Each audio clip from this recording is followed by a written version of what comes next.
everyone. Today let us see The Merchant of Venice, Act 4, Scene 1. And we are going to deal with the context, the quality of mercy, the very famous speech in the play made by Portia. Before we enter into the extract, let us have a recap. We have seen that Portia has disguised herself as a lawyer and she has reached to Venice to fight the case of Antonio and Shylock. Along with Portia, we have also seen that Nerissa accompanied her as a young clerk. Now, Nerissa handovers the letter to the Duke showing that the person who has come here, that is Portia, who has disguised herself as a young lawyer, is actually sent from none other than the senior advocate or the lawyer Bellario, and she has come from Padua. Now today we are going to see page number 118 of your textbook, The Merchant of Venice, from line 175 onwards. Portia enters when the Duke asks the messengers to welcome the young lawyer to the court. Enters Portia dressed like a doctor of laws. Give me your hand, come you from old Bellario. So now it's a very common custom that you give your hand, means to shake hand the person and you will be welcoming them. So Portia says, I did, my lord. Yeah, means you are coming from Bellario, means yes, I do, my lord. Duke says, you are welcome, take your place. Are you acquainted with the difference that holds this present question in the court?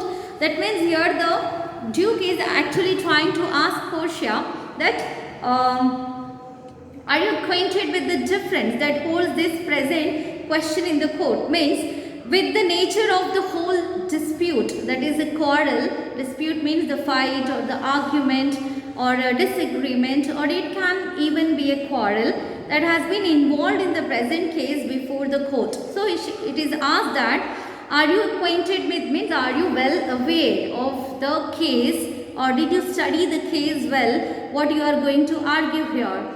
So Portia says that I am informed thoroughly of the cause, which is the merchant here and which is the Jew. So Portia replies to the Duke very politely that I am very well informed, I am very well aware of the case and the purpose. Cause here refers to the purpose for which Portia has come here.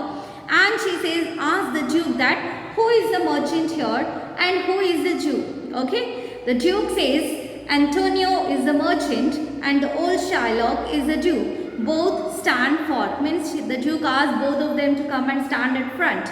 Portia says, is your name Shylock? So Portia looking at the Shylock and she says that, are you Shylock? Shylock says, Shylock is my name. But very proudly, Shylock is not that person that very obediently and very politely he will be giving the name when someone asks you the name, right? When someone asks you the name, how you will be replying to them, you will be asking very politely, you will be saying, right, I am so and so person. Okay, so here we see that Shylock is very much, we know that he is very much annoying and very much, so very powerfully he says that I am Shylock, or Shylock is my name. So Portia says, of a strange nature is the suit you follow, yet in such rule that the Venetian law cannot impugn you as you do proceed. So Portia says that you are just following, you are having a very strange nature. Strange nature means the way and the tone in which Shylock actually spoke to Portia seems to be very strange to her, and that is why she says that you are actually speaking in a very strange manner, and this way doesn't actually suit to your personality. Now what is that? Being a Jew or being a merchant, it is not expected they will be so arrogant in their behavior. And she says that the Venetian law cannot impugn you. The Venetian law has nothing to find wrong with you. Impugn means to find fault. There is nothing in the Venetian law to find fault with you, means with the case or with the bond. As you do proceed, and you can proceed. You can proceed means you can follow the bond without any obstacles, without any difficulties. So now Turning towards Antonio, Portia asked, "You stand with his danger, do you not?" So now according to Portia, she is a sensible lawyer. If they read the whole bond, it is very clearly that they will be understanding that the whole justice is in the side of Shylock, because in the bond it is very clearly written and willingly signed by Antonio that if he failed to give the money back in 3 months, and he can take a pound of flesh. Now as per the rule or the bond, Antonio failed to give the money.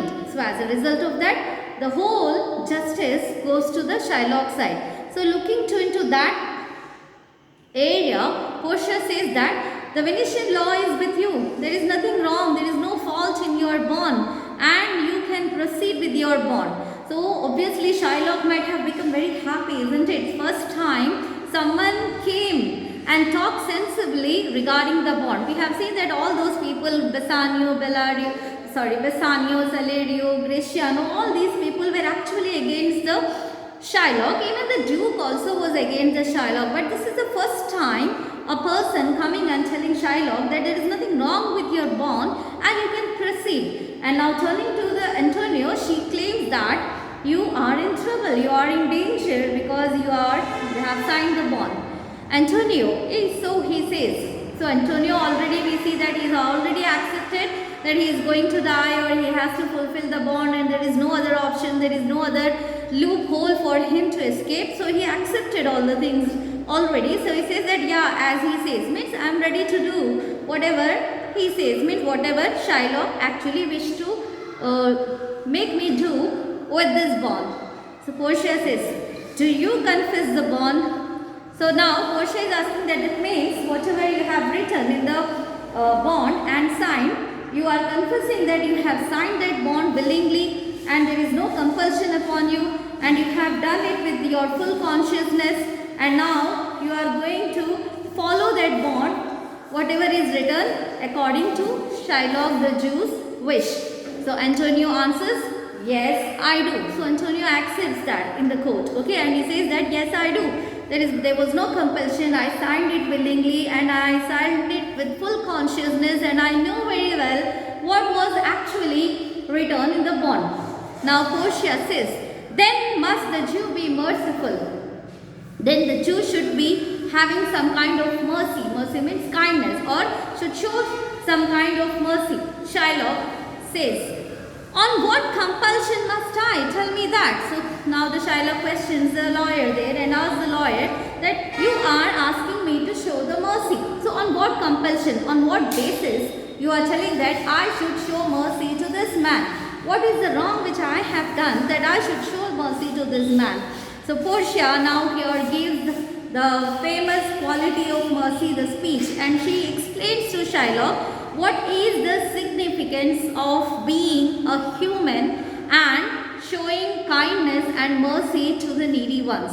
Okay, the quality of mercy is not strained, it droppeth as gentle rain from heaven. So she says that the quality of mercy is nothing that you train someone, okay, or you have in school or in house you people are given so many trainings, right? You have to wake up in the morning, you have to do this time, you will be having a particular time for breakfast, and in school you have different things where you are trained to do in the particular period of time, right?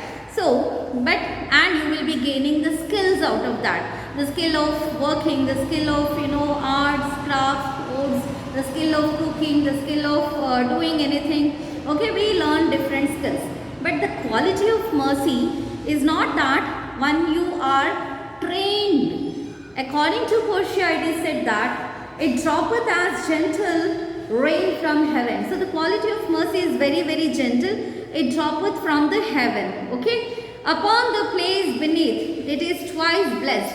And it is inhuman, or by birth the people will get that quality of mercy, and it is something like that is dropped from the heaven and the place upon the place beneath, and it will be falling upon that particular person, and such people are very, very blessed. Okay, it blesseth him that gives him, that takes its mightiest is the mightiest. So he says that it is a very blessed quality that any human being can get. Okay, and if a person who has received that blessed quality, they will become mightiest. Mighty means strong, strength, isn't it? Now here mightiest is used in the superlative form of degree, and here we see that mightiest means the most powerful one.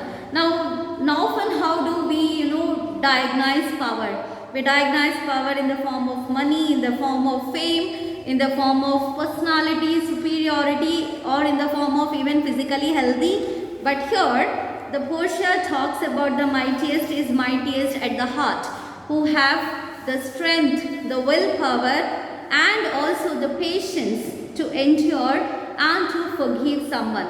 Only those people or such people who possess those qualities will be quite apt to this quality of mercy.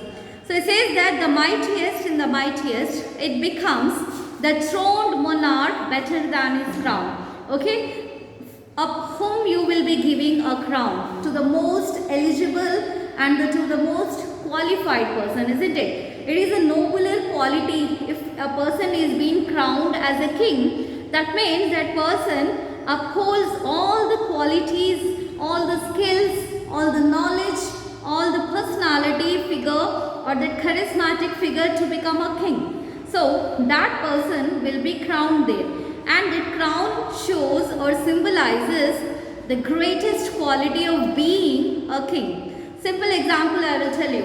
In the forest, there are many animals, bigger in size, taller in size. Okay. Then if you ask a child or any person who is the king of the forest, we say it's a lion, right? But why do we call lion as the king of the forest? Lion is not very big in size, in body. If you check in that manner, elephant is even bigger than lion. Again, if you see in the taller sense, giraffe is the most tallest animal among the animals. But we don't say giraffe is the king of the forest, and we say lion the king of the forest because lion already declares with its majestic figure that I am the king. So that confidence or that kind of assurance within yourself makes a person to become charismatic, and that is why here a person who is crowned as a king is having the most mightiest power. So that's why here Portia talks about the crowning. She says that mightiest power of giving mercy to someone or showing the quality of mercy, it becomes like a throned monarch better than his crown.